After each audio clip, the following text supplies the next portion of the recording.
All right. Hey guys. This week I'm gonna do my vlog review about the movie Fantasia. It came out in 1940. It has many different directors, so there's I don't want to name exactly one because there's many listed. The reason I chose this movie is because I remember back in elementary school for my music class, my teacher showed us different clips from the movie just to have a better understanding of or better appreciation for classical music. So I chose this one out of the list because it seemed the most familiar to me. The movie is mostly made up of a series of clips and short stories that are told to the audience through classical music. There is a speaker, but he only speaks for about like a couple minutes at a time. He mostly just talks about the context of the upcoming clip in the movie. So that's mostly what the dialogue is throughout the movie.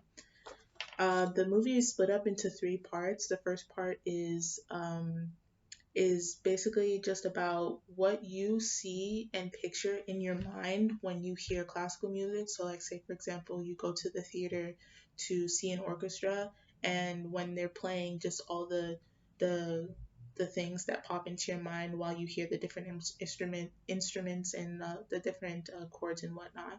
And this part is mostly consisted of colors and abstract shapes. So there's no real story. It's just just those things all together.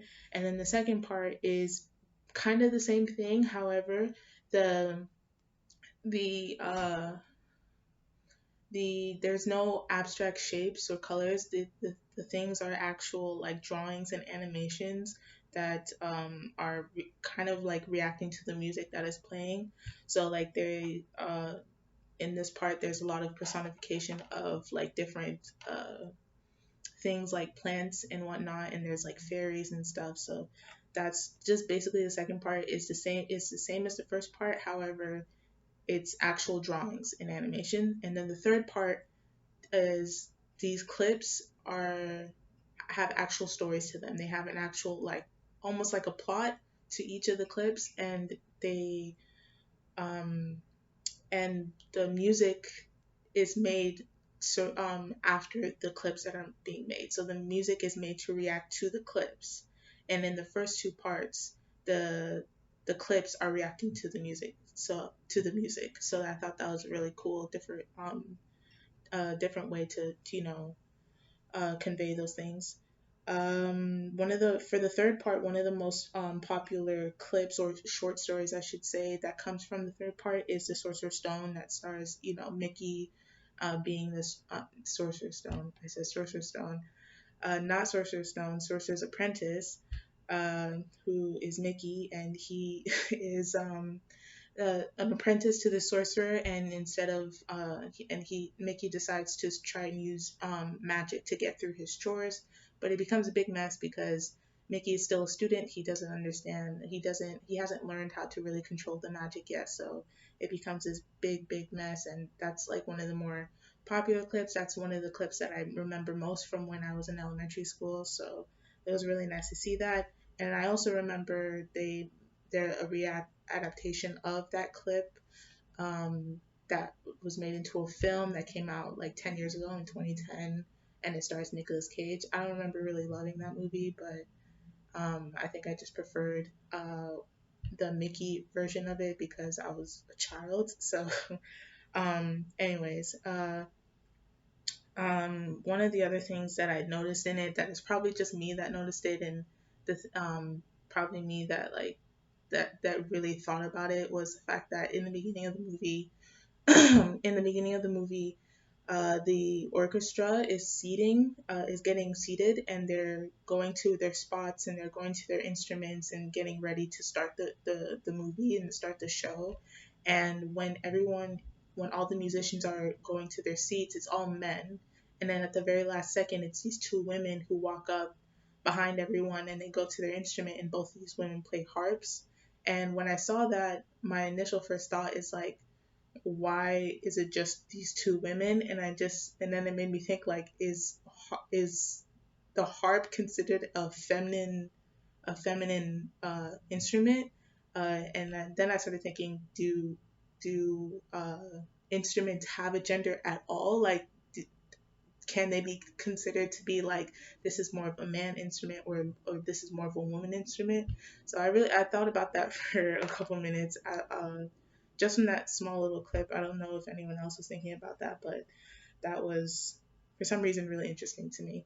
The thing that I really thought was important to talk about was the disclaimer that was put in the beginning of the movie. When you click on this movie, excuse me, on Disney Plus, there's a disclaimer that goes on with, like, before the movie even begins, that mentions a depiction of someone and or of their culture in a way that is very insulting, and they make sure to mention that it was wrong back then when it came out, which was in 1940, and it is wrong now. And I remember when I first saw that, I wasn't expecting it at all, because I just thought this was going to be another, like, animated Disney movie that I didn't really think to need a disclaimer like this.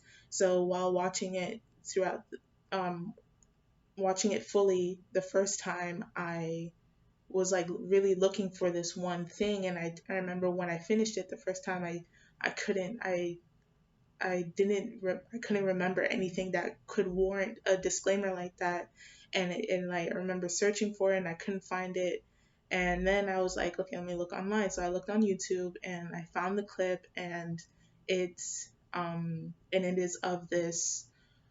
In the middle of the movie, there's a clip of these female centaurs who are getting ready to meet their mates, and and one of the centaurs, she's getting ready, and uh there's a black female centaur who is like cleaning her hooves, and she looks like the stereotypical black character with the nappy hair and the big lips, and she was acting like her slave essentially, which was really shocking to me. I saw this only on YouTube, and then I remember thinking, like, was that in the movie? Because I really don't remember that. Like, what did I look away for like 2 seconds during that part?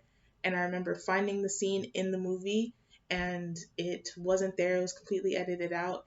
And that felt weird to me, because in the disclaimer, I remember them saying, like, rather than remove it, we're going to, like, take this opportunity to make sure this brings up conversations that we need to have about the things like this in the industry.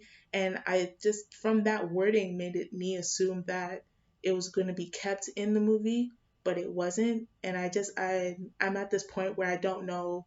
I'm kind of teetering between, uh, if they should have kept it in the movie so that we can see it and we know that it's there, or they should take it away because of how insulting it is. So I'm still teetering between, like, what would have been the best to do, but they've edited out and they've taken it out. I just That scene is just incredibly insulting, and I didn't think to see it in a Disney movie. Um, and That's about it. Other than that, excuse me, sorry about that, my phone. Uh, Other than that, the movie was really, really nice. I really enjoyed the music and the animation that went along with it. I definitely recommend it. I feel like if I recommend it, I do have to mention that it is 2 hours long, and I wasn't expecting it to be that long. Other than that, it's a really nice movie. Really enjoyed it. Um, and that's about it. Thank you.